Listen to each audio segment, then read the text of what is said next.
নির্বাচন কমিশনের কতিপয় সিনিয়র কর্মকর্তা সহ কয়েকজনের বিরুদ্ধে আমরা অভিযোগ পেয়েছি যে তারা কোনো একটি নির্দিষ্ট দলের পক্ষে কাজ করছেন। আমরা বাংলাদেশ জাতীয়তাবাদী দলের পক্ষ থেকে আজকে প্রধান নির্বাচন কমিশনারের কার্যালয়ে এসে তার সঙ্গে দেখা করে আমাদের নির্বাচন সংক্রান্ত অনেকগুলো বিষয় ছিল, সেই বিষয়গুলো আমরা তাদের সামনে তুলে ধরেছি। আমরা মনে করি যে নির্বাচন কমিশন অনেকগুলো ক্ষেত্রেই তারা তাদের কার্যকলাপের মধ্য দিয়ে প্রশ্নবিদ্ধ আচরণ করছে।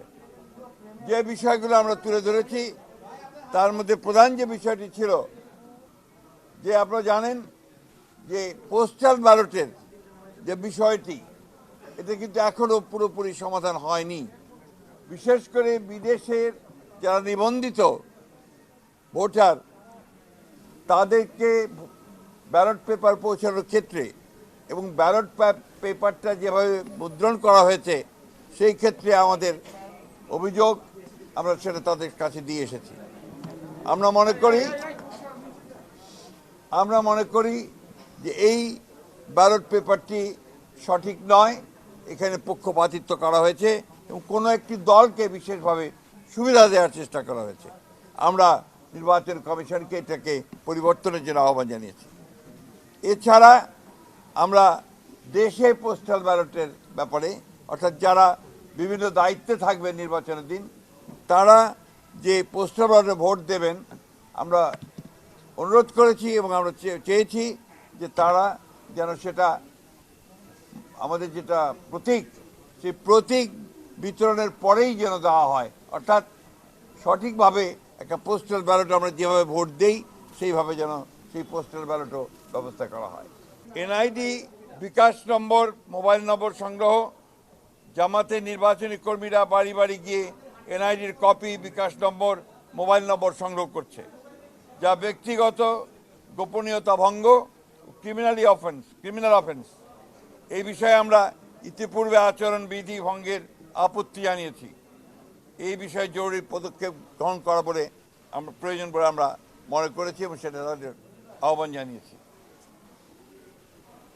লেভেল প্লেয়িং ফিল্ডে বাংলাদেশ জাতীয় দল বিএনপি আসন্ন জাতীয় সংসদ নির্বাচনে সুষ্ঠু, অবাধ, অংশগ্রহণমূলক, গ্রহণযোগ্য করার জন্য লেভেল প্লেয়িং ফিল্ডে বিশ্বাসী।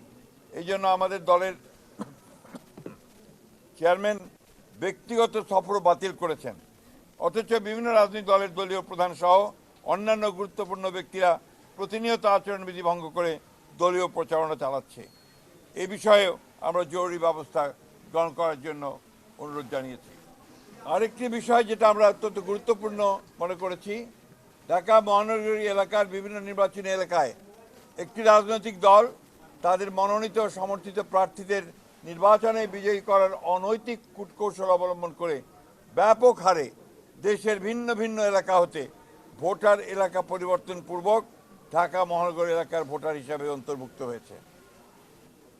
মোট কত সংখ্যক ভোটার কোন কোন এলাকা থেকে ঢাকা মহানগরীর কোন কোন এলাকায় সংসদীয় নির্বাচনী এলাকায় কোন কোন তারিখে এবং কী কারণে স্থানান্তর করা হয়েছে, ঘোষিত কারণসমূহ স্থানান্তরিত ভোটারদের বিস্তারিত বিবরণ জরুরি ভিত্তিতে আমাদেরকে সরবরাহ করার জন্য আমরা অনুরোধ করেছি। বিভিন্ন নির্বাচনী এলাকার রিটার্নিং অফিসার, সহকারী রিটার্নিং অফিসার, পুলিশ সুপার, থানার ভারপ্রাপ্ত কর্মকর্তা সহ অন্যান্য কর্মকর্তাবৃন্দ একটি দলের পক্ষে কিছু কিছু ন্যাক্কারজনকভাবে কাজ করছে বলে আমরা অভিযোগ পেয়েছি। সেই বিষয়গুলো আমরা তাদের গোচরীভূত করেছি। সুষ্ঠু, অবাধ ও গ্রহণযোগ্য নির্বাচনের স্বার্থে তদন্ত গ্রহণপূর্বক তাদেরকে প্রত্যাহার করার জন্য আমরা অনুরোধ জানিয়েছি। নির্বাচন কমিশনের কতিপয় সিনিয়র কর্মকর্তা সহ কয়েকজনের বিরুদ্ধে আমরা অভিযোগ পেয়েছি যে তারা কোনো একটি নির্দিষ্ট দলের পক্ষে কাজ করছেন। আমরা সে বিষয়ে ব্যবস্থা গ্রহণ করার জন্য তাদেরকে অনুরোধ করেছি।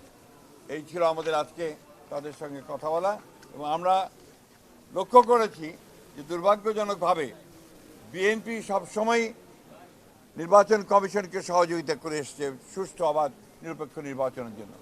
দুর্ভাগ্যজনকভাবে কতগুলো বিষয় আমরা লক্ষ্য করছি যে পক্ষপাতমূলক ব্যবস্থা গ্রহণ করা হচ্ছে এবং সেই ক্ষেত্রে কিছুটা বায়াস একটা অ্যাটিটিউড আমরা লক্ষ্য করছি। আমরা সেটাকে পরিত্যাগ করে সম্পূর্ণ নিরপেক্ষভাবে কাজ করার জন্য তাদেরকে অনুরোধ জানিয়েছি। Thank you. স্যার, আপনারা কি মনে করছেন যে লেভেল প্লেইং ফিল্ড হচ্ছে না?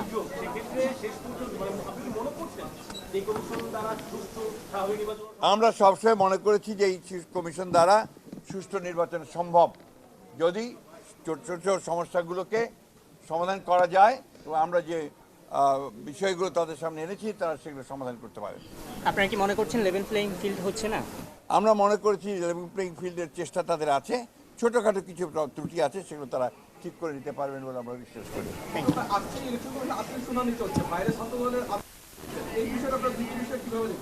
ছাত্রদলের আন্দোলন তো তারাও বলবেন তারা কিভাবে কেন করছেন কী ব্যাপার তাদের বিষয়। তবে আমরা যেটুকু জানতে পেরেছি যে আপনার একটি বিশ্ববিদ্যালয়ের নির্বাচন আপনার যেটা বন্ধ করে দেওয়া হয়েছিল সেটা নির্বাচন কমিশন আবার তাদেরকে অনুমতি দিয়েছে নির্বাচন করার, যেটা আমরা মনে করি যে এটা সঠিক হয়নি, এটা আরও সমস্যা তৈরি করবে। সুতরাং সেই ক্ষেত্রে নির্বাচন কমিশনের উচিত হবে এই বিষয়টা নিয়ে তাদের পুনরায় সেই সিদ্ধান্ত গ্রহণ করা, তা না হলে এটা প্রশ্নবিদ্ধ হবে।